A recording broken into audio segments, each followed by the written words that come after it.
नमस्कार, स्वराज संवाद में आपका स्वागत है और मैं हूं अमित कुमार। आज हमारे खास मेहमान दिव्य शक्तियों के भंडार हैं, वो ये कहें कि सिद्ध पुरुष हैं। हमारे साथ मौजूद हैं गुरुशरण महाराज और आज दुनिया भर में जाने जाते हैं पंडुका सरकार के नाम से। बहुत बहुत स्वागत है आपका। स्वराज संवाद के सभी दर्शक बंधुओं को और आपके सभी साथियों को बहुत बहुत आशीर्वाद। हनुमान जी पंडुका सरकार आप सबकी मनोकामना पूरी करें और सदैव आपके दिनों दिन उन्नति हो, यही हमारा आशीर्वाद है जी। महाराज, सबसे पहला सवाल तो ये बनता है कि आज जिस तरह से आप लोग तो ये काम लंबे अरसे से करते आ रहे हैं, पीढ़ी दर पीढ़ी काम हो रहा है, लेकिन चमत्कार की बात होती है। अचानक ही देखा जाए तो चमत्कार की बात हो रही है कि सब जगह की जो महाराज हैं वो चमत्कार करते हैं, चाहे बागेश्वर धाम की हो, आपकी हो, या और भी इस तरह से बातचीत होती। क्यों ऐसा अचानक ऐसा कैसे होना शुरू हो गया ये? देखिए, चमत्कार नाम देना भक्तों की ओर से तो उचित बनता है। हमारी तरफ से इसको चमत्कार कहना गलत बात है। हम चमत्कार उसे मानते हैं यदि कोई व्यक्ति मेरे पास आता है और वो व्यक्ति अपनी समस्या से परेशान है, अपनी पीड़ा से ग्रसित है और उस पीड़ा को लेकर जब हमारे पास आता है, जब हम उसकी पीड़ा को हर लेते हैं, उसकी पीड़ा का उपाय बता देते हैं और उसको लाभ मिल जाता है, तब वो कहता है महाराज आपकी जय हो, आपके पंडुका सरकार की जय हो। हमारे जीवन में चमत्कार हो गया।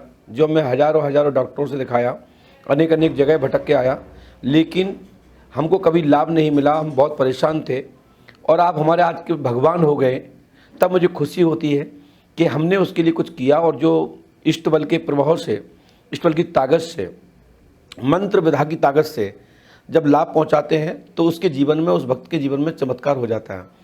बाकी को कोई चमत्कार वाली चीज़ हम नहीं देते अपने हाथ से कि लो ये चमत्कार है, ये रुद्राक्ष पकड़ो चमत्कार है, ये रसगुल्ले पकड़ो चमत्कार है, ये नारियल ले जाइए चमत्कार है। ऐसा हम चमत्कार नहीं करते और न चमत्कार ऐसी चीज़ों पर हम विश्वास करते हैं। हम विश्वास करते हैं कर्म प्रधानता पे और मंत्र विधा की ताकत पर, जो हवन अनुष्ठान यज्ञ जप तप के माध्यम से होता है। और जो अब रहा पर्चा बनाने का, तो ये चमत्कार नहीं, ये हमारी विधि है, ये हमारा तरीका है, ये हमारा सिस्टम है। ये जैसे आप अपने हाथ में कलम पेन लिए हुए हैं, आप लिख के पूछ रहे हैं, आप चाहते तो उससे भी पूछ सकते थे, लेकिन इसलिए कि हम विस्मृत ना हो जाएं। इसी प्रकार से हम भी, जब हमारे मन में अनेक उद्गम होते हैं, शब्दों के विचार आते हैं, अनेक प्रकार की तरंगें उठती हैं, उन तरंगों को हम नोट करते जाते हैं और जब अमुक व्यक्ति से पूछते हैं बताएं क्या विषय है, क्या विषय लेके आए, आपका अमुक विषय क्या है, तो वो कहता हमारा ये नौकरी का है, हमारे बच्चे का है, हमारे बिजनेस का है। तब वो लाइन प्रॉपर मिलती है तो हमको भी लगता है कि ये हुआ कैसे है, क्योंकि ये प्राचीन पद्धति है। हमारे यहाँ त्राटक कहा गया इसको, हमारे यहाँ नेटवर्किंग कहा गया। जो वायु तत्व में एक किरणें होती है, मैं किसी को बताता नहीं हूँ, बहुत कम बोलता हूँ इस विषय पे, आपने इतना इंटरव्यू सुना होगा, मैं आपको बोल रहा हूँ क्योंकि जो वायु में जो किरणें हैं, जैसे आपके नेटवर्क भी, आपके चैनल के भी नेटवर्क वायु में डले हुए हैं। हजारों संस्थानों के, अलग अलग एजेंसियों के अनेक यंत्र स्थापित हैं, सबके नेटवर्क वायरिंग हवा में है। इसी प्रकार से हर व्यक्ति का वायुमंडल में 24 घंटे की पीड़ा, आपकी हर व्या शब्द निकलने वाले मुंह से हाय वाय दोनों शब्दों को रिकॉर्ड हाई पवन देव की कृपा से वायु तत्व में रिकॉर्ड होता है। जब मैं अपना ध्यान लगाता हूं, जब मैं परमात्मा के चरणों में अपना नेटवर्क जोड़ता हूं, तो वो तरंगें मुझे महसूस होने लगती हैं और 99% वही निकलती हैं जो हम लिखते हैं। बस इसको चाहे चमत्कार माने या विज्ञान माने। देखिए, आपने कहा पीढ़ी दर पीढ़ी आपका ये, आप इस तरह से व्यास गादी पे बैठ के आप लोगों की समस्या का समाधान करते हैं। इष्ट देव किसको मानते हैं आप? किसकी कृपा से या किसके ज्ञान से, किसके भाव से ये सब कुछ हो रहा है? देखिए, हमारे इष्ट देव भगवान स्वयं श्री हनुमंत लाल जी महाराज हैं। श्री राघवेंद्र सरकार जी के श्री रामदूत हनुमान जी महाराज को पूरा विश्व जानता है। कली काल के राजा हनुमान जी हैं। हनुमान जी हमारे प्रधान देवता हैं, प्रधान देव हैं, प्रधान इष्ट हैं। उनके कृपा पात्र श्री हाथीवान जी महाराज हैं। वो हमारे कृपा गुरु हैं, जिनकी कृपा से विरासत में पीढ़ी बाई पीढ़ी ये क्रम हमारे घर में जुड़ा आ रहा है।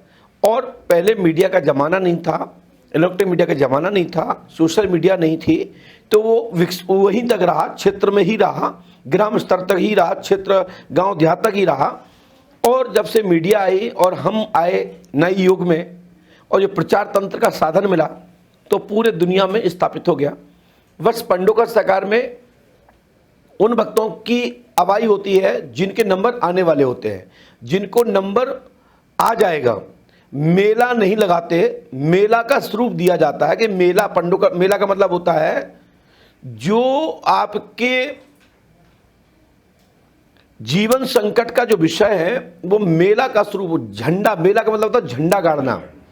तो मेला लगता है, ये चौकी नहीं लगती, थार नहीं लगता है, कोई देई दवान का आह्वान नहीं होता है, वहां ये मेला भरता है। और मेला का मतलब है झंडा लहरा रहा है कि दुनिया दुनिया के लोग आए, ये शास्त्रार्थ का स्थल खुला हुआ है।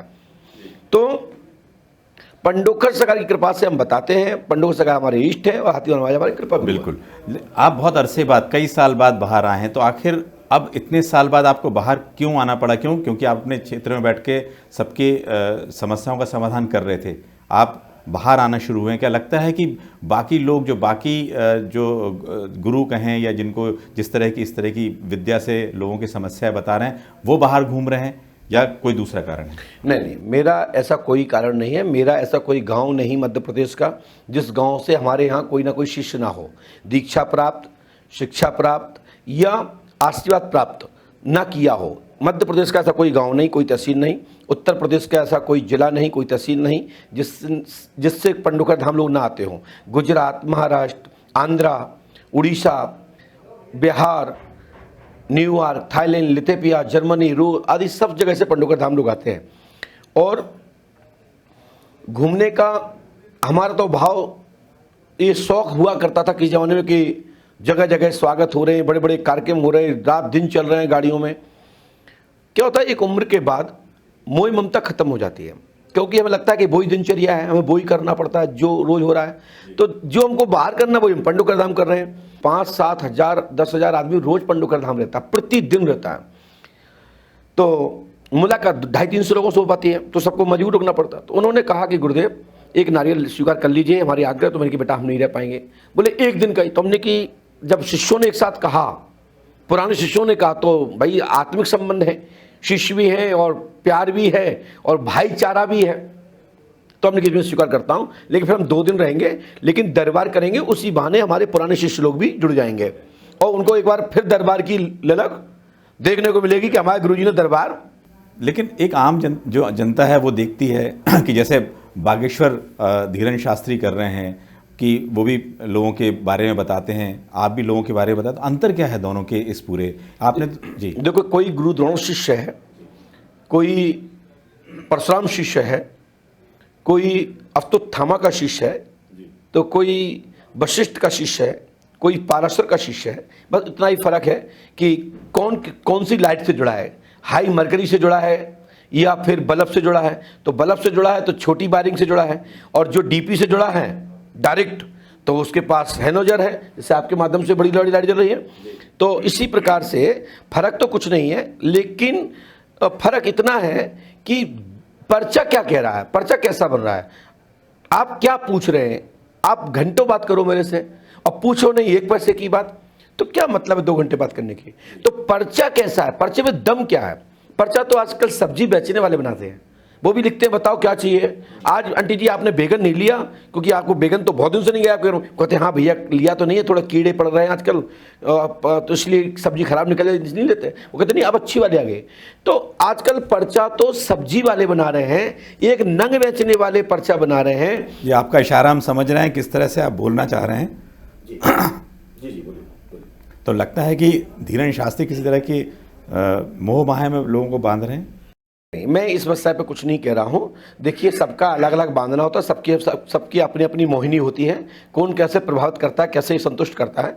मैं इतना कहना चाहता हूं, पर्चा क्या कह रहा है, पर्चा दिखाने का तरीका क्या है। क्या वो पर्चा अमुक व्यक्ति पढ़ता है, क्या उस पर्चे में वही बात लिखी है कि जो वो पूछ रहा है। ऐसा तो नहीं कि रिक्त स्थान का मेंशन किया जाता हो। देखिए, मैं भलाई 4वीं तक पढ़ा हूं, लेकिन मैं एक ऐसा गुरु हूं, जैसे एक आप हमसे जस्ट डबल उम्र के हैं, आपका अनुभव हमसे बहुत ज़्यादा है, वो मेरे सामने बच्चा है।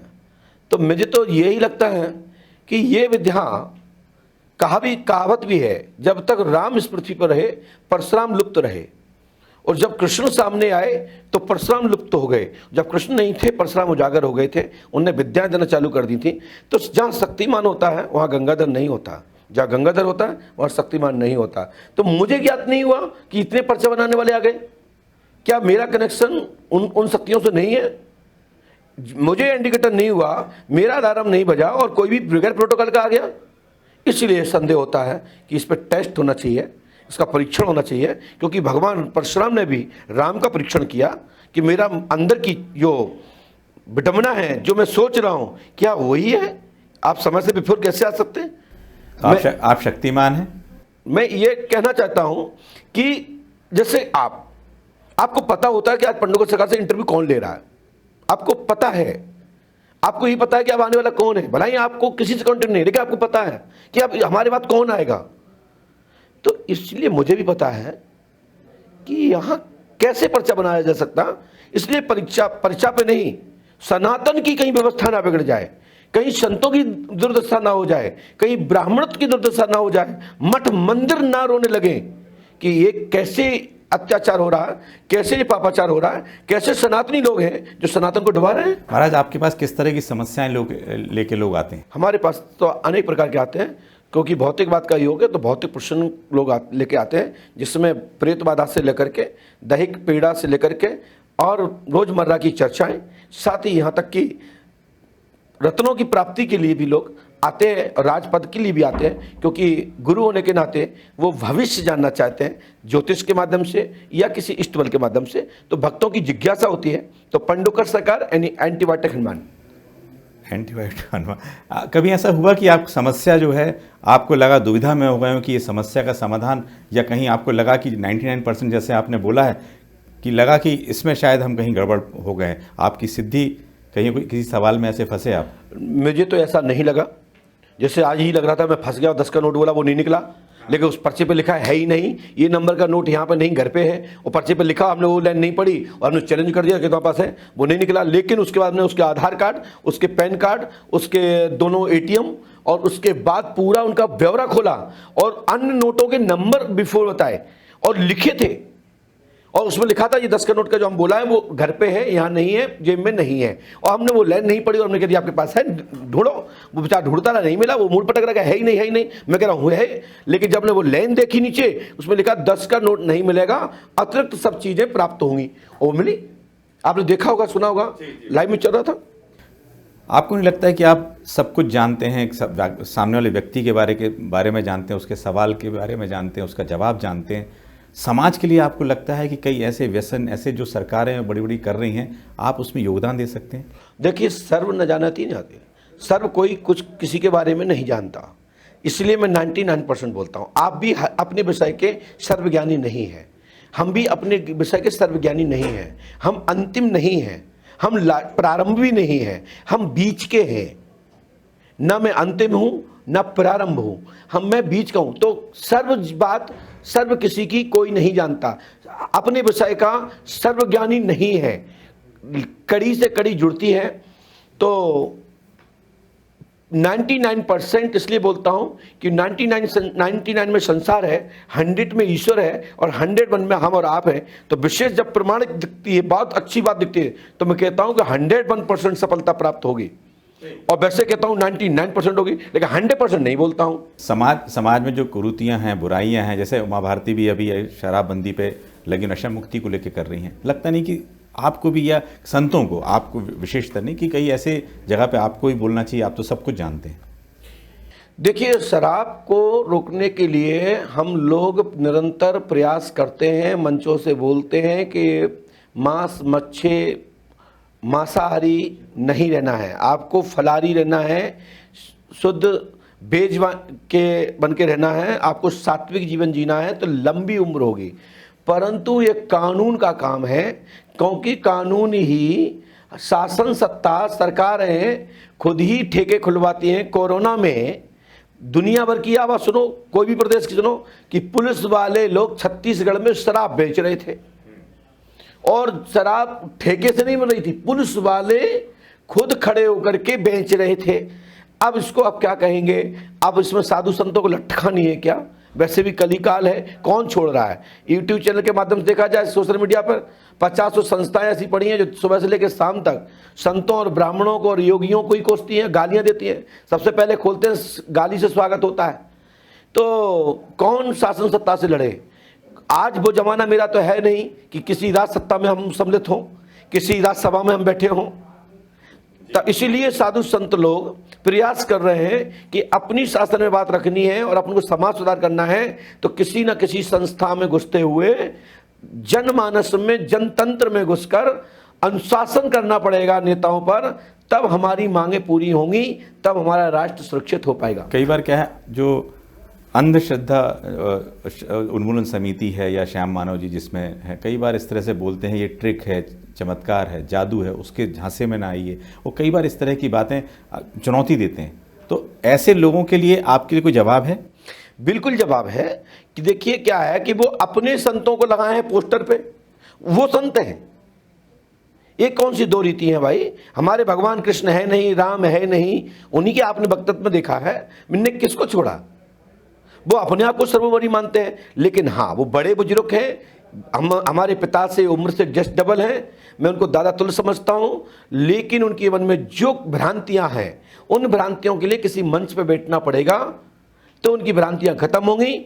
या तो फिर अपने भी गुरुओं की जो आप टांग के बैठे हो, फलाने बाबा जी, ढिकाने बाबा जी पोस्टर लगा के रखते हो, इनको सब में आग लगा दो, तो समझे कि आप संसार में कोई शक्ति नहीं होती है। तुम्हारी जो फोटो लगी है तुम्हारे समाज की, आपके कौम की, वो गुरु है, वो सर्वज्ञानी है, परमात्मा है। और हमारे राम और कृष्ण कुछ भी नहीं है, एक आम मानुष है। ये सब काल्पनिक है, ऐसा नहीं चलता। तो आप चुनौती स्वीकार करते हैं किसी भी? इनकी हर 24 घंटे, हर पल सोते जागते यदि भगवान ने सांस दी और अंतिम यात्रा पर भी होंगे ना, तो भी उनके लिए 24 घंटे हाथ खोले रहेंगे कि तैयार हैं।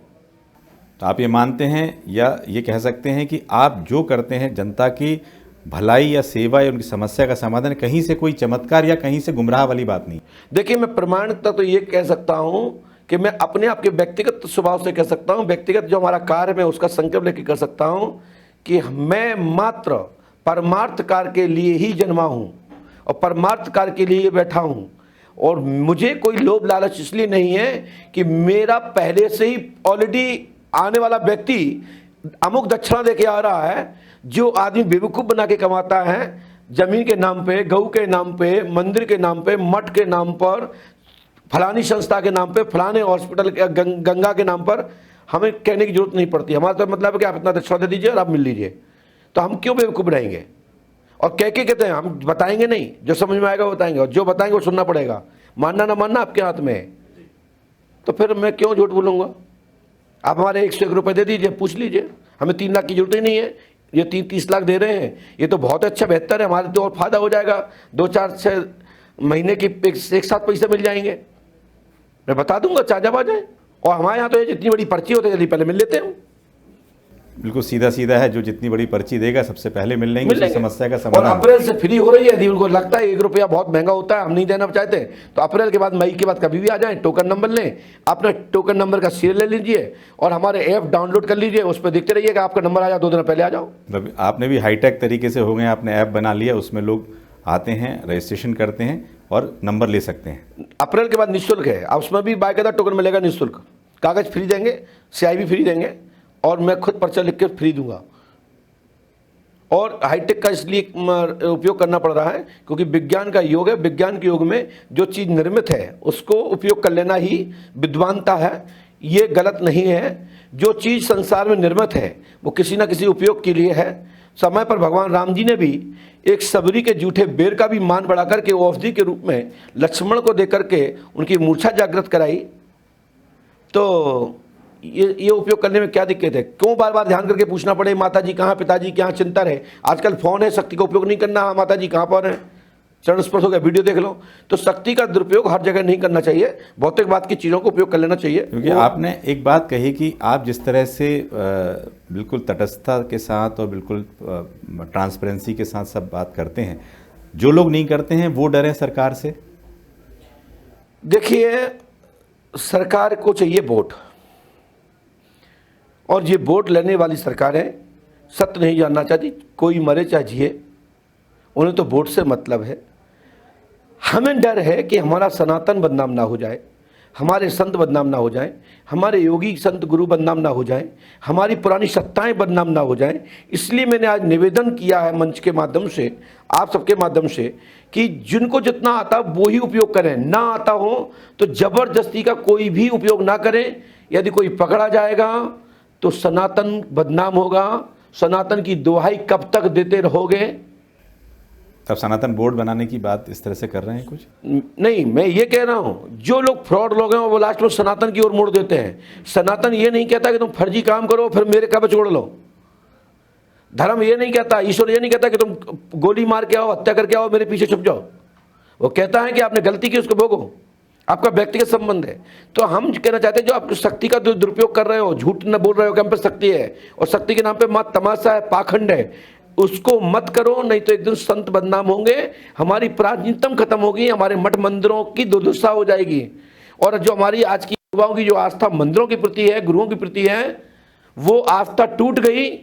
निर्मल बाबा का आज तक भरपाई नहीं हो पाया और एक दूसरा और भरपाई कैसे होगा? बहुत बड़ी विडंबना होगी सनातन की कि आज का जो युवा है वो 25-50 साल तक यही कहेगा कि हम लुटे और पिटे बैठे हैं और मेरे साथ फलाने बाबा ने छल किया था जो लास्ट में पकड़ा गया। इस तरह की बात जो मौलाना मदनी कहते हैं ओम और अल्लाह सब एक है, इस तरह की बातें भी करते हैं, इस पर क्या? सद्बुद्धि आ रही ना। मैंने कहा ना ये राम राज्य की स्थापना होना चाहिए। तो मुसलमानों को भी यही आ रहा है कि ओम में ही अल्लाह है और हम कहते हैं ओम में ही सब कुछ है। ओम ओंकार का शब्द है, ओमकार हुंकार हुंकार रकार मकार सकार, ये सब ऐसे शब्द हैं जो भूमंडल को शुद्ध और पवित्र करते हैं और झंकृत रहते हैं। यदि यही सब में आ जाए कि ओम ही मैन है तो फिर तो जातियां बचेगी नहीं, सब समाज एक हो जाएगा। इसी को कहते हैं राम राज्य की स्थापना। हमें लगता है कि मुसलमानों के अंदर भी सद्बुद्धि आ गई है, वो सब राम राज्य की स्थापना की मांग कर रहे हैं। लेकिन वो मानेंगे कैसे? मूर्ति को कैसे एक्सेप्ट करेंगे? आप देखो इतना तो कर ही लिया ना कि अल्लाह ओम में ही है। ओम शब्द बोलने लगे ना। जो जय भारत माता की नहीं बोलते थे, गौ माता की जय नहीं बोलते थे, श्री राम जी की जय नहीं बोलते थे, ओम नमः शिवाय नहीं बोलते थे, आज ओम पे तो आ गए। परिवर्तन नहीं है ये? कितना बड़ा परिवर्तन है ये? तो इसको आप सकारात्मक तरीके से देख रहे हैं? बहुत जल्दी परिवर्तन देख रहा हूं, परिवर्तन देख रहा हूं। यदि आज बड़े बुजुर्ग लोग मानने लगे तो नाती पोते तो मानेंगे कि हमारे अल्लाह दद्दा मानते थे, अब्बा मानते गए। हमारे यहां पंडोकर धाम में भी 100 घर मुसलमानों के हैं, 50 फैमिली पंडोकर धाम में आके प्रतिदिन आरती में आती है। परिवर्तन हो रहा है, लेकिन उनको प्यार से बुलाओगे, उनको समझाओगे, उनको अपना वेद शास्त्र पुराणों को भी समय समय पर कथा में बैठाओगे तो उनको जागृति आएगी। और आप उनको छुचकारोगे, धक्के मारोगे, उनको मलिच कह करके अपमान करोगे तो उनको हीनता आएगी और फिर वो अपराध करते हैं तो विवाद बढ़ते हैं। मैं चाहता हूं कि सबको मिलजुल करके राम राज्य की स्थापना करना चाहिए, जिसे अयोध्या में मुसलमानों ने मिलकर के सबके सर्वसम्मति से रामलला की स्थापना हो रही है। अयोध्या में परिवर्तन हुआ है। आपने बताया 9 वर्ष की उम्र से व्यास गादी पे बैठे, 7 पीढ़ी से आप लगातार इस तरह से लोगों की समस्या का समाधान कर रहे हैं। तो क्या इसको प्रमाणिक तरीके से पुष्टि करने के लिए आप भी किसी तरह की यदि परीक्षण होता है तो तैयार हैं? मैं तो 24 घंटे परीक्षण के लिए तैयार रहता हूँ। मैं बोलता भी हूँ, सबसे पहले मेरे से। तो लोग आते भी होंगे? नहीं, आते ही हैं और आप भी आई हैं। और हम तो कहते हैं दरबार में कल 14 तारीख को कौन पंडोखर धाम जाए, जब कुआ घर आया ही है तो चूकना भी नहीं चाहिए।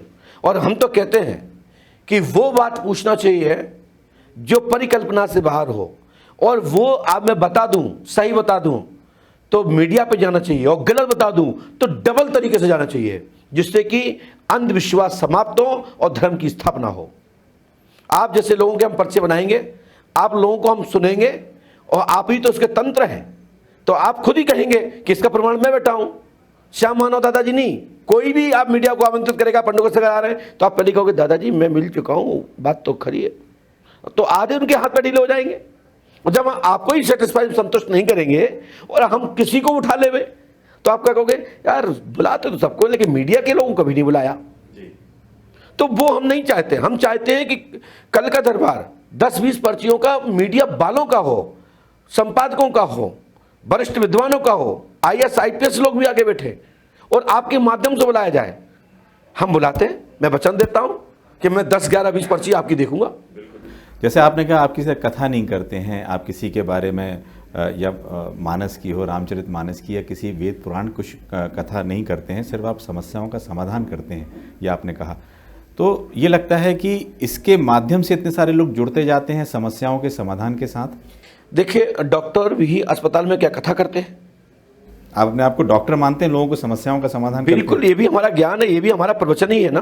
डॉक्टर का प्रवचन ही वो कहता है भाई सुनिए आपको क्या दवा। लेकिन उसकी डिग्री होती है कि उसने एमएस किया है, एमबीबीएस किया है, कुछ बस किया है। विडम्बना तो मेरी यही है जी, विडम्बना यही है कि ज्योतिष को डिग्री है, हमारे छोटे भाई को, नाती को, पंती को, संती को डिग्री है और दादा को डिग्री नहीं है। तो विडम्बना इसी बात में, यही तो मैं पीछे हो जाता हूँ, यही तो मेरी अंधविश्वास की श्रेणी में आता हूँ।